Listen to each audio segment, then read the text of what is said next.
Hi hello welcome to Indian knowledge university. ఈరోజు current affair మరియు విద్యా ఉద్యోగ సమాచారం చూసుకుంటే మనకు కరెంట్ అఫైర్లో చాలా పాయింట్స్ అయితే రావడం జరిగింది. అదేవిధంగా మన వీడియోని చూస్తున్న వారు లైక్ చేయడం మాత్రం మర్చిపోవద్దు. మీరు చేసే లైక్ వల్ల మరికొంతమంది విద్యార్థులకు ఈ వీడియో చేరే ప్రయత్నం జరుగుతుంది.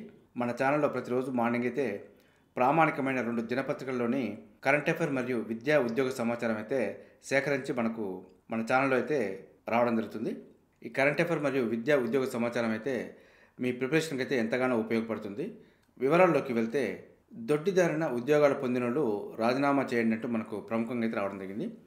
అక్రమ ఉద్యోగాలపై అన్ని శాఖల్లోనూ విచారణ. అదేవిధంగా మాజీ ఎంపీ వినోద్ చెల్లెలకి ఉద్యోగంపై న్యాయ విచారణ జరిపిస్తామంటూ మనకు కాంగ్రెస్ ప్రభుత్వం అయితే పేర్కొనడం జరుగుతుంది. ఇందులో ఎంపీ సంతోష్ చెల్లెలు నిర్వాసితుల కోటాలో భూమి తీసుకున్నది కాబట్టి అలాంటి వాళ్ళందరూ భూమి తిరిగి ఇచ్చారన్న మంత్రి. సో ఈ విధంగా కూడా టీఆర్ఎస్ ప్రభుత్వంలోని పెద్దల ఒక బంధువులు వారి యొక్క పరివార గణానికి అయితే ప్రభుత్వ ఉద్యోగాలు మరియు ప్రభుత్వానికి సంబంధించిన భూములు అయితే కట్టబెట్టడం జరిగింది. సో అందుకోసమే ఎప్పుడైనా ప్రభుత్వం అనేది ఒక 5 ఏళ్లకోసారి మారడం వల్ల ఇలాంటి విషయాలన్నీ బయటకు రావడం జరుగుతుంది. సో అదేవిధంగా నేటి నుంచి వైబ్రెంట్ గుజరాత్ అంటూ మనకు సదస్సును ప్రారంభించిన మోదీ 10వ వైబ్రెంట్ గుజరాత్ గ్లోబల్ సమ్మిట్కు సర్వం సిద్ధమైంది.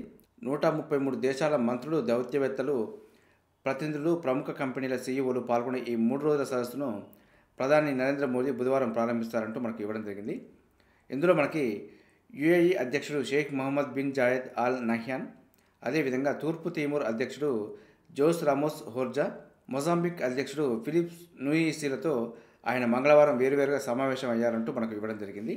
ఇది మనకు గుజరాత్లో అయితే వైబ్రెంట్ గుజరాత్ గురించి కొంత సమాచారం. అదేవిధంగా మనకు డిఆర్డిఓ తయారీ అసాల్ట్ రైఫిల్ ఉగ్రం అంటూ మనకు ప్రాధాన్యత రావడం జరిగింది. కేంద్ర ప్రభుత్వ రక్షణ పరిశోధన అభివృద్ధి సంస్థ సొంతంగా అభివృద్ధి చేసిన అసాల్ట్ రైఫిల్ ఉగ్రంను సోమవారం పరీక్షించింది. డిఆర్డిఓకు చెందిన పూణేలోని armament research and development establishments విభాగం భారత సైన్యం అవసరాలకు అనుగుణంగా దీన్ని రూపొందించిందంటూ మనకు ఇవ్వడం జరిగింది. అంతర్జాతీయ ప్రమాణాలతో 4 కిలోల కంటే తక్కువ బరువు ఉండే ప్రోటోటైప్ అసాల్ట్ రైఫిల్ను సోమవారం పరీక్షించారు. ద్వీప ఆర్మర్ ఇండియా ప్రైవేట్ లిమిటెడ్ అనే సంస్థతో కలిసి గత 3 ఏళ్లుగా అసాల్ట్ రైఫిల్ను డిజైన్ చేసినట్టు మనకు ఏఆర్డీ డైరెక్టరు ఏ రాజు మనకు చెప్పడం జరిగింది. ఇది మనకు డిఆర్డిఓ తయారు చేస్తున్న అసాల్ట్ రైఫిల్ ఉగ్రం గురించి కొంత సమాచారం. అదేవిధంగా ఐన్స్టీన్ ప్రోబ్ను ప్రయోగించిన చైనా అంటూ రావడం జరిగింది. అంతరిక్షంలో తరచుగా సంభవించే పేలుళ్ల వంటి సంఘటనల వెనుక ఉన్న రహస్యాన్ని ఛేదించడానికి చైనా అంతరిక్ష పరిశోధన సంస్థ ఐన్స్టీన్ ప్రోబ్ అనే ఖగోళ ఉపగ్రహాన్ని ప్రయోగించింది. ఇది కమలం పువ్వు ఆకారంలో ఉండడం విశేషం అంటూ మనకు ప్రధానంగా అయితే పేర్కొంది. సిచువాన్ ప్రావిన్స్లోని షీచాంగ్ శాటిలైట్ లాంచ్ సెంటర్ నుంచి ఐన్స్టీన్ ప్రోబ్తో కూడిన లాంగ్ మార్చ్ 2C రాకెట్ మంగళవారం మధ్యాహ్నం 3 గంటల 3 నిమిషాలకైతే విజయవంతంగా నింగిలోకి వెళ్ళినట్టు మనకైతే ఇవ్వడం జరిగింది. ల్యాబ్స్టర్ అనే సముద్రపు జీవి కంటి నిర్మాణాన్ని స్ఫూర్తిగా తీసుకొని అభివృద్ధి చేసిన ఎక్స్రే డిటెక్షన్ టెక్నాలజీతో ఈ ఉపగ్రహం పనిచేస్తుందంటూ ఇదైతే మనకు రావడం జరిగింది. ఇది మనకు ఐన్స్టీన్ ప్రోబ్ గురించి కొంత సమాచారం. అదేవిధంగా ఫ్రాన్స్ ప్రధానిగా గాబ్రియల్ అట్టల్ అంటూ రావడం జరిగింది. ఫ్రాన్స్ ప్రధానిగా అట్టల్ నియమితులయ్యారు. గే అని ప్రకటించుకున్న ఫ్రాన్స్ తొలి ప్రధాని అట్టల్ కావడం గమనార్హం అంటూ కూడా మనకు ప్రధానిగా రావడం జరిగింది. అదేవిధంగా లక్షద్వీప్లో ఎయిర్పోర్టు పర్యాటకాన్ని ప్రోత్సహించే లక్ష్యంతో లక్షద్వీప్లోని మినీకాయ్ దీవిలో విమానాశ్రయం ఏర్పాటుకు కేంద్రం యోచిస్తుంది. మాల్దీవుల మంత్రుల పుణ్యమా అంటూ మన దేశంలోని లక్షద్వీప్కు కొంత మహర్దశ వచ్చిందనుకోవచ్చు. ఇందులో కరెంట్ అఫైర్లో మనకు ప్రధానంగా ఏ దీవిలో మనకు విమానాశ్రయం ఏర్పాటుకు కేంద్రం యోచిస్తుంది అని చెప్పి అడిగే అవకాశం ఉంది. సో మినీకాయ్ దీవి అని గుర్తుపెట్టుకోవాలి. అదేవిధంగా ప్రఖ్యాత హిందుస్థానీ గాయకుడు ఉస్తాద్ రషీద్ ఖాన్ కన్నుమూత అంటూ రావడం జరిగింది మనకి. ఇతనికి పద్మశ్రీ మరియు పద్మభూషణ్ అవార్డులు అయితే రావడం జరిగింది. ప్రముఖ హిందుస్థానీ గాయకుడు ఉస్తాద్ రషీద్ ఖాన్ మంగళవారం కోల్కతాలోని ఓ ప్రైవేట్ ఆసుపత్రిలో కన్నుమూశారు. రాంపూర్ సహస్వాన్ ఘరానా సాంప్రదాయానికి చెందిన ఖాన్ ఘరానా వ్యవస్థాపకుడు ఇనాయత్ హుస్సేన్ ఖాన్ మునిమనవడు అంటూ మనకు ఇవ్వడం జరిగింది. యూపీలోని బదన్కు చెందిన ఖాన్ కుటుంబం ఇది మనకు ప్రఖ్యాత హిందుస్థానీ గాయకుడు ఉస్తాద్ రషీద్ ఖాన్ కన్నుమూత గురించి కొంత సమాచారం. అదేవిధంగా కుక్క మాంసం వినియోగంపై దక్షిణ కొరియా నిషేధం అంటూ రావడం జరిగింది. శతాబ్దాలుగా ఆచారంగా వస్తున్న కుక్క మాంసం వినియోగాన్ని చట్టవిరుద్ధమని ప్రకటించే చారిత్రక బిల్లును దక్షిణ కొరియా పార్లమెంటు ఆమోదించింది. ఎందుకంటే ఇది కుక్క మాంసం అనేది వాళ్ళ సాంప్రదాయంలో ఉంది. అయినా కానీ దీనిపై నిషేధం విధించడం అనేది ఒక చారిత్రక నిర్ణయం కాబట్టి కరెంట్ అఫైర్లో భాగంగా ఇది అడిగే అవకాశం ఉంటుంది. సో అదేవిధంగా భూటాన్ ఎన్నికల్లో పీపుల్స్ డెమోక్రటిక్ పార్టీ విజయం అంటూ రావడం జరిగింది. భూటాన్ పార్లమెంట్ ఎన్నికల్లో పీపుల్స్ డెమోక్రటిక్ పార్టీ మరోసారి విజయం సాధించింది. ఇది ప్రధానంగా భూటాన్ 2008లో రాచరికం అంతమై పార్లమెంటరీ ప్రజాస్వామ్య వ్యవస్థ ప్రారంభమైంది. అప్పటి నుంచి ఇవి 4వ సార్వత్రిక ఎన్నికలంటూ మనకు ఇవ్వడం జరిగింది.